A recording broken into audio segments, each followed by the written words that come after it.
Hello everyone, I am Renmar Lawrence Auditor Lausa, a third-year VP student at University of Mindanao. So for this video, we'll examine the Max Weber's theory of bureaucracy that will explain its applicability to the education system. Now, bureaucracy is defined as a system of controlling and managing an organization that is operated by a large number of officials employed to follow the rules carefully. Bureaucracy is one of the rational structures that are playing in an ever-increasing role in modern society. Bureaucracy is, of course, the key feature of an organization. Now, in schools, bureaucracy endures because of the assurance of order, rationality, accountability, and stability that provides it to the public. The school has a system and also it has goals. So, it needs a mass administration to make it more completely indispensable. But before we go further, let us know who is Carl Emil Maximilian Weber as the author of the classical Weberian bureaucracy theory. Carl Emil Maximilian Weber was born in Germany in 1864 and died in 1920. He was one of the most influential theorists that resolves issues about on how workers to task efficiently. He grew up during the industrialization era. That is why he was interested in industrial capitalism and inequality. Structure is a construct or arrangement according to plan that give a pattern to an organization. Now, each school as an institution, according to Tukrahaman 2015, is distinct from one another. Now, the interaction of the school heads, the teachers, the students, and other stakeholders, which leads to a unique educational experiences of the learners, is influenced by the complex social structures of the school. Weber's 6 rules of bureaucracy. The hierarchical management structure. Each level controls the levels below and is controlled by the level above. The authority and responsibilities are clearly defined for each position. So the hierarchical structure refers to the chain of command.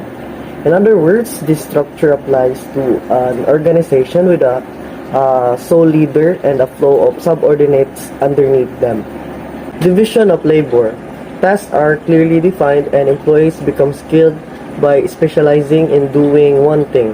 There is one clear definition of authority and responsibility.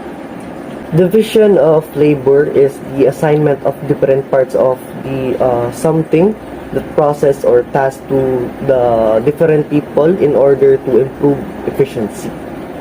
Formal selection process.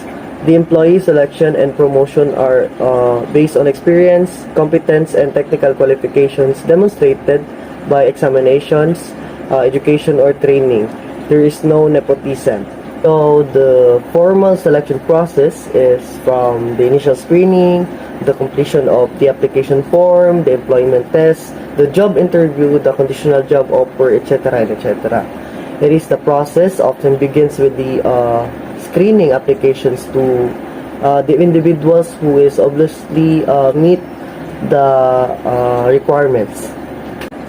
Career orientation, meaning management is separate from ownership and managers are career employees. Protection from arbitrary and dismissal is guaranteed. Career orientation involves a collection of self-perceived skills, attitude, values that form the core of person's occupation's self-concept. It is what guides and influences our selection of specific jobs and work setting. Formal rules and regulations. Rules and regulations are documented to ensure reliable and predictable behavior. Managers must depend on formal organizational rules in employees' relations. Formal rules consist of written laws, policies, regulations, standards that are formally documented and sometimes enforced.